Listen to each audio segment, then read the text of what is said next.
자, 한 달 넘게 폭로전을 펼치면서 으름장을 놓고 있는 명태균. 자, 이 사람이 정말 정권을 좌우할 만큼 위험한 인물일까요? 지난 대선 과정에서 윤 대통령과 함께한 이들은 명 씨 주장과는 전혀 다른 평가를 내놓고 있습니다.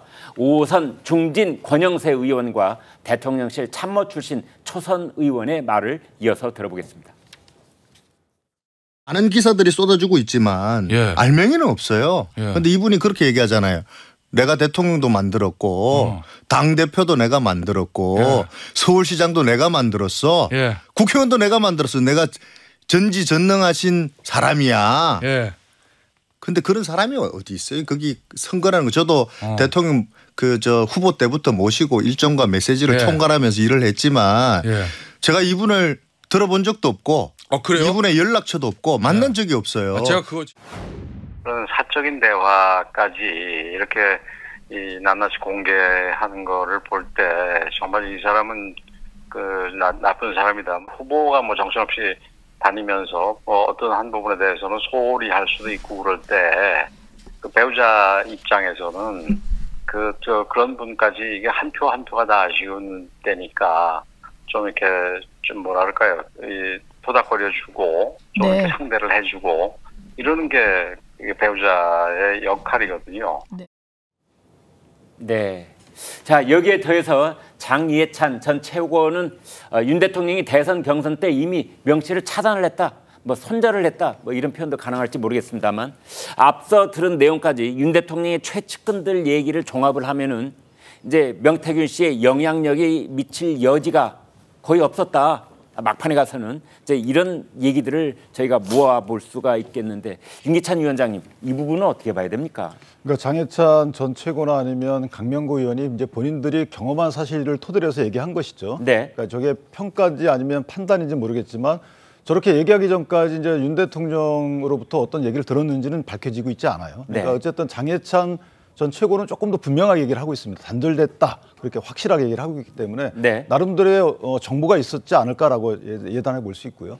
또한 저 당시에 명태균 씨의 역할을 보면 사실은 윤 대통령 측 입장에서 보면, 그 당시 후보 입장에서 보면 국민의힘에 들어가는지 여부 갖고 상당히 논란이 있었던 때예요. 그러니까 윤 대통령 후보, 윤석열 후보 입장에서 보면 국민의힘에 들어가게 되면 이준석 대표가 본인을 후보가 못되게 할 것이다라는 걱정이 있었을 것이고. 그러니까 그게 2021년 7월 상황. 2021년도 6월 29일 날 출마 선언을 하고 나서 7월 30일 날 입당을 하잖아요. 그러니까 7월 25일 날 치맥 회동을 합니다. 그러니까 그 당시에 있었던 상황들이라면 이준석 전 대표의 경우에는 이제 유승민 의원을 염두에 뒀다, 이런 식으로 평가가 많았던 때고요.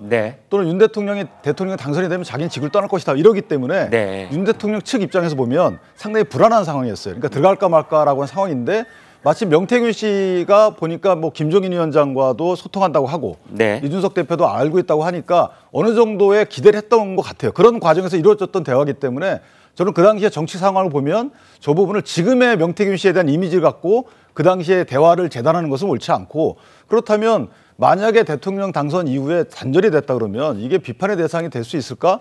저는 개인적으로 의문이고요. 만약에 여론조사 과정에서의 불미스러운 일이 있거나 또는 그 이후에 이런 인연 때문에 뭐 대통령 당선 이후에 공천 과정에서 영향력이 행사됐다, 이러면은 문제가 되는 것이죠. 그런 것이 아니고 저런 대화를 내용을 토대로 유추되는 그런 역할, 관계 갖고는 아직까지는 비판의 대상이 되지 않는다, 이렇게 봅니다. 자, 지금 여론조사 얘기를 꺼내 주셨는데 명태균이 공식적인 여론조사가 아니고 비공식적인 여론조사라고 하더라도 어쨌든 이 경선 과정에 영향을 끼칠 수 있는 여론조사를 왜곡한 그런 내용이 이제 확인이 될 경우에 그 파장도 작지는 않을 것으로 보입니다. 야권은 지금까지 나온 폭로를 바탕으로 대여 공세의 드라이브를 강하게 걸고 있습니다. 민주당 안에서는 명태균 씨가 블루칩이다, 뭐 이런 얘기까지 나오고 있다는 겁니다. 당장 야당 주도로 김 여사와 친오빠가 국정감사 증인으로 어제 채택이 됐습니다. 양 기자님, 이거 어떻게 봐야 됩니까? 이거 정말 야당 입장에서는 블루칩이 맞습니다. 국감의 증인 채택이라는 게 어떤 의미가 있냐면요. 일단 지금 야당 단독으로 어제도 이렇게 그 채택을 했고요.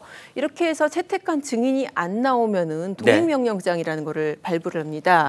물론 이제 영장처럼 당장 사람을 잡아올 수 있는 것은 아니지만은 어쨌든 사람을 오라고 사실상 강제할 수 있는 그런 의미를 갖는 거죠. 그리고 동행명령을 거부를 하면은 그게 국회 모욕죄라든지 이런 부분에 해당이 돼서 고발을 할 수가 있습니다. 아, 예. 고발을 해서 형사처벌을 할 수 있는 그런 빌미가 되는 거니까 그러니까 국감의 증인으로 채택을 하면 이번에 이제 김 여사, 명태균 씨 이런 사람들 나오면은 그 자체로 자기네들이 원하는 판이 벌어지는 거고 네. 안 나오면은 안 나온다고 해서 동행명령장 또 이제 고발할 소지가 되는 거고 그야말로 꽃놀이패가 되는 거죠. 네, 그래서 블루칩이다.